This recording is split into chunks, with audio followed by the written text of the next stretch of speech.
Oh, we are live. Hello there, private practice success community. How are you guys going? Let me just refresh my page because I would love to share this into one of my groups. Let's have a look. There we are. Good, Amala is live. Let's share that. Hey Shane, how are you? Where are you currently riding around Australia on your motorbike, I presume? Hey Patricia, hey Tess, hey Mark, how are you guys going? Wow, what are you guys up to? It is Saturday night, right? Hope you're having fun, whatever it is that you're doing. Let me just share this in my private practice success group. Hey, you look comfy. Yes, I am actually on my bed. I've just had a shower, so no makeup. Just had a lovely shower after a day, having had 2 walks on the beach, having spent like 2 hours, even a bit of napping by the poolside. Hey Kate, thanks for joining. So I'm all ready for staying inside with my daughter. I've just shared that, did I? Perfect. Yes, I've had a shower, ready for a girls' night in. We are just getting room service. I was here, of course, for 2 days, Wednesday and Thursday, to attend a inner circle retreat for the inner circle that I belong to. And I called my husband on the Thursday and I said, it is so lovely here. Pack up the kids. They're not going to school tomorrow. Drive out and come sleep over here. And they stayed over Thursday and Friday night, so 2 nights. And this morning at 5:30 we were up, and of course here on the Gold Coast it was like daylight at 5:30. They left for a pre-planned camping weekend away, so they have gone, I don't know where, don't ask me where, I can't remember the name, but it's like 4 hours from here, which is why they had to get up so early to go camp and ride motorbikes for today and tomorrow, and they'll come home very late tomorrow night. That of course is not something that really tickles my fancy, because there's not even water where they are going. They have to buy their own water to take with them. There are no showers, nothing like that. So they basically, the whole idea is they eat lightly, they make barbecues, stuff like that, and they ride their motorbikes the whole time. So they are off to enjoy that. So I've stayed on with my 16-year-old daughter here on the Gold Coast. We slept in this morning, had a lovely breakfast, went for a walk on the beach, then had lunch, then went to the pool, then had a nap, then had some Ben and Jerry's ice cream. That's what it's called. Had another walk on the beach and then came back, and I've just had a shower. And before we get some room service, I thought I will check in with you guys and say hello. Hey Martha, thanks for hopping on. Just realized my water bottle is on the balcony. Hey Rebecca, how are you? So I'm just going to walk you out here. This is the balcony, and there is the ocean. How lovely is that, right? Now down there, that is Surfers Paradise. And of course it's a very, very busy time at the moment here on the Gold Coast, because it is the Gold Coast, what do they call it? Where all the cars are like racing, at the V8 cars, that type of thing. Hey Monique, how are you? So it's the V8s. And when I actually drove in on Wednesday morning, I had to drive on the actual course because there were so many detours, and to get to this hotel, I had to go onto the road for the course. How loud is that ocean? It sure is. It is. It's so loud. And I keep the doors open the whole time. It's just absolutely amazing, and I so love it. It's definitely, this is where I am retiring one day, by the ocean. Not the Gold Coast necessarily, because I think the Gold Coast is just too busy for me. I've got a bit of a love-hate relationship with the Gold Coast. I love the beach, I love the ocean, but there's just too many tourists. And And I know me, when I retire, I'm gonna want a bit of peace and quiet. So I'm gonna have to find me a piece of sandy Gold Coast that's not on the actual Gold Coast. Hey Naomi, thanks for joining me. So yes, I thought what I might do is just share with you just one of the many takeaways that I've had whilst attending my Inner Circle retreat. I of course run Inner Circles, but I'm a firm believer that all of us, doesn't matter how far developed you are in your journey of being a private practice owner, just of being a human being, that there's always professional and of course personal development that we can do, right? The personal development stuff, you as a person, your belief in yourself, but even as, you know, for me now doing a lot of stuff online, being a mentor, being a coach to practice owners, I still have so much to learn. I think when you think you know it all, that's the biggest mistake that you can make, because there's always a next level. We all have a next level. And that is one of those things that we talked about at this Inner Circle that I attended. And it was, you know, your readiness for taking things to the next level and whether you actually feel worthy. And I realized through a lot of journaling prompts that we did over those 2 days that I feel very worthy for where I am right now in terms of what I've achieved, because, you know, I've got a lot of evidence, like having run 2 group private practices for 10 years, having now done private practice success for 3 or 4 years. You know, I know what I'm doing. I know that I'm good at it. But when I think of what is that next level for Gerda in her growth, in her development as a business coach and mentor, it's like, ew, can I do more? Is there more that I can be and help? And the answer is always, of course you can. Of course you can step things up to that next level. And it again reminded me of that concept that is so common amongst clinicians, especially amongst the helping professional, okay? And that is imposter syndrome. I think we all have suffered from that at some point or another. I know when I was a brand new psychologist, I sure as hell suffered from it, okay? And I think it's almost part of your induction into getting your full registration. Yeah, I'm sure there's some people that never has it. I'm not sure what I think about that, but I almost feel like it's part of your growth process where you get your masters, you get your registration, and then you actually realize, oh my goodness, I'm now a real psychologist. I now need to do this thing, right? And that imposter syndrome feeling that you get. And I probably struggled with that for about 3 to 6 months until I was going, all right, my clients are, you know, they keep on coming back, all of that type of thing. I think I've got this. But of course, it's not that I thought I knew everything. I knew my clients were coming back.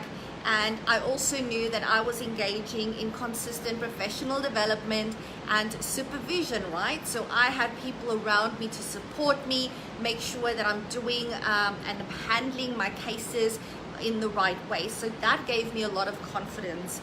So what I do know, however, is that there's some of you out there that has been doing this: allied health professionals, psychologists, occupational therapists, speech pathologists, dietitian, whatever your allied health profession is. I know there are many of you out there that still, after potentially years, are left feeling like imposters, like, oh my God, I'm gonna be caught out any moment.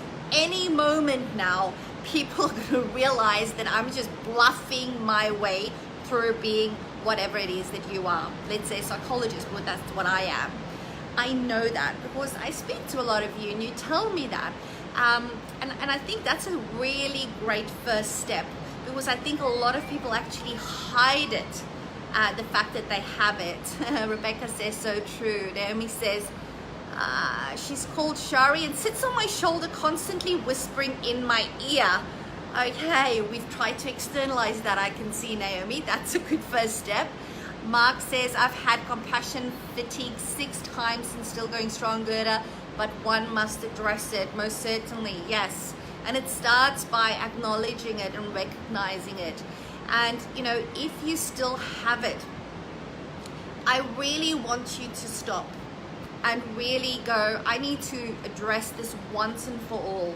Because the fact of the matter is that imposter syndrome, I don't know, tell me if I'm wrong, but I suspect it's of no help whatsoever to you. And I suspect it is of no help whatsoever to your clients. It is of no help whatsoever to your family, okay?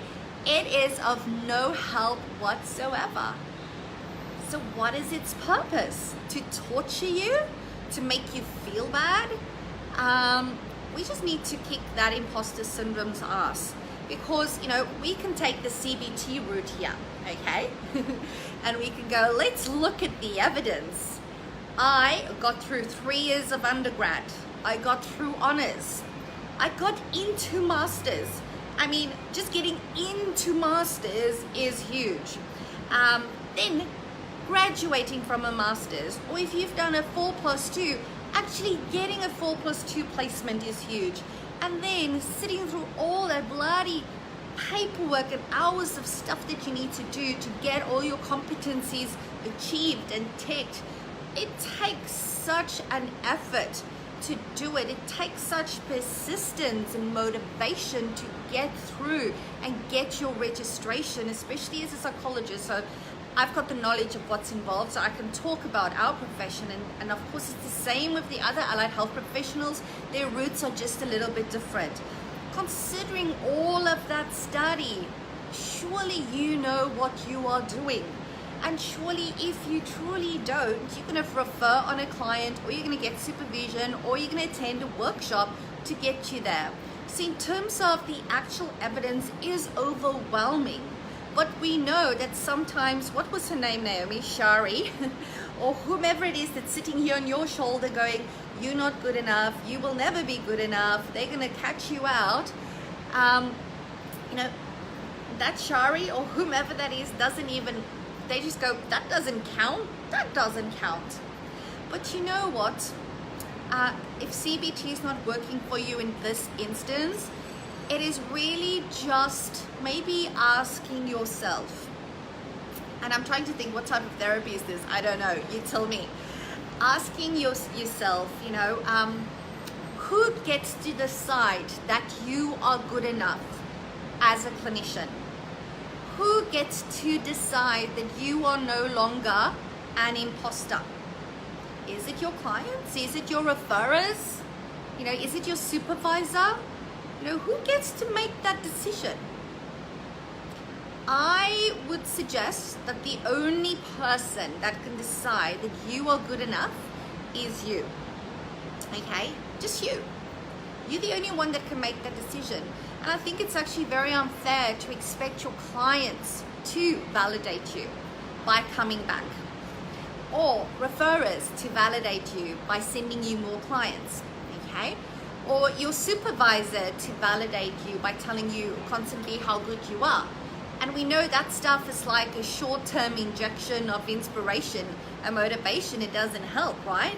None of that will help until you, in here and in here and in here, decides that you are worthy, that you are good enough, that you are no longer an imposter. And you know what? You can decide. This is my left hand. I need to do this with my right hand. There you go. My strong hand has to hold the phone because I don't have my tripod here. I left my tripod at home. I've got 2 or 3 and they're all at home. Coming back to my point. Hey Jen, thanks for hopping on. The only person that can decide who's good enough is you. Okay? And unless you decide that you are good enough, your clients won't know it. They won't see it, because guess what? It will show in your sessions. You'll be anxious. You'll be nervous, right? You're going to be anxious and nervous speaking to GPs and other doctors when you go out and do your marketing if you feel like an imposter. So the only person that can change this for you is you. How empowering is that, okay? How empowering is that you can decide in an instance that, fuck that shit, I'm good enough, okay? I'm good enough. And what you need to know is that making a decision like that is a practice, okay? It's not, if this is something that's been there in the background for many, many years, it's not gonna just dissipate. Because remember, our brain has got some established neural pathways that's gonna go to all of that stuff, and it's gonna dish it up to you as this little voice talking in your head going, oh, well, you might have thought yesterday you're no longer an imposter, but guess what? You still are. Okay, so every day it's going to be a practice. Like every day, if you want to have a great body, you need to go to the gym. Or every day, if you want to go do a 10K marathon, you need to practice and go running every morning, right? And it's a practice to remind yourself that you are good enough, that you are no longer an imposter, and to remind yourself to drop the story. Because for as long as you have that story that you are an imposter, you're not going to be able to do the work that you are here to do. Okay, let's go inside. It's very noisy. For those that joined late, there's the ocean. How amazing is that? How amazing. Mark says true. I hope the others, the rest of you, let's not be inappropriate and take you back to the bedroom. Let's just sit here in the TV lounge room. Not that I'm going to be watching TV here. I will definitely be watching TV on the bed, nice and comfy. So what I want to leave you with, okay, is to really think around this. You've got a gift. If you are a helping professional, you've got a gift. Okay, and you need to believe in that gift, and you need to believe in it with the passion that's in you, and you need to do that. You're the only one, okay? The moment you start believing with passion that this is my gift that I have to help other people, okay? And I'm not saying be a charity, still running your practice like a business, but starting to believe that this is my gift, this is my talent, this is why I'm here, right? And I'm gonna own this, and I'm gonna drop the stories around not being good enough, because all that does is puts these hurdles like in my way. Imagine being an athlete that's used to running a normal 100 meters, and all of a sudden they go, oh no, tonight you're running the 100 with all of these 10 hurdles in the way. That's what you're doing to yourself, right? So all you need to do is just push them over by dropping the story, and remind yourself that you can decide in an instant that you are worthy, okay? So have a think about it. Remember that it is a practice on a daily basis, and remind yourself on a daily basis. Have a ritual, have a routine, whether that's journaling, whether that is reading something every morning, writing something in your diary, or maybe even on your computer when you open it up and it's there at the back of your screen, where it tells you that you are worthy, you are passionate about helping people, you are no longer an imposter. Drop that nonsense and remind yourself about it until it's embedded in your brain and no longer an issue. All right, I think it is time to order some room service. No idea what we're gonna get. Needless to say, it will be good food, maybe a bit of tad on the unhealthy side, seeing that, you know, we are at a hotel. I don't know, I haven't even looked at the hotel menu, because we haven't ordered room service since we came. We've been going out for breakfast, lunch and dinner the previous night, so I'm excited to see what's on the room service menu. I'm gonna be sitting on the bed, gonna see if there's anything on TV that I can watch. I'm probably gonna, I don't know, am I going to write something? I've already written a blog that I want to post up probably tomorrow. I don't know. I'll see where it takes me. I believe my daughter is researching as we speak on her laptop tattoos. She wants her very first tattoo. She's bloody 16, right? 16. And it's illegal to get a tattoo in Queensland. Thank goodness, I believe, until you're 18. And of course she tells me, but in New South Wales you can get it before you are 18, so you just need to be 16. I'm not sure how I feel about that. I got my first tattoo, that one, with my kids' names when I was 42, 2 years ago, more or less. I got those. That's how long I had to wait for my first one. But she's got a really great motivation for it, and she thinks that's gonna get me to say yes, which is probably not gonna happen, because she wants a tattoo to remind her of her great grandpa that passed away 2 years ago when we were in South Africa. So I mean, there's a lot of meaning attached to it, but I think 16 is a tad young, and I'm not going to break the law, and I don't suspect that I'm going to drive her all the way to New South Wales for a tattoo. But that's what she's doing at the moment, because she's been taking me through those and the significance that it has for her. So yes, parenting a teenager, very interesting. I must say though, I'm very lucky. She's a beautiful young girl in terms of personality and of course physically, I think, as her mom. But a beautiful personality, very caring. But yeah, looking into tattoos.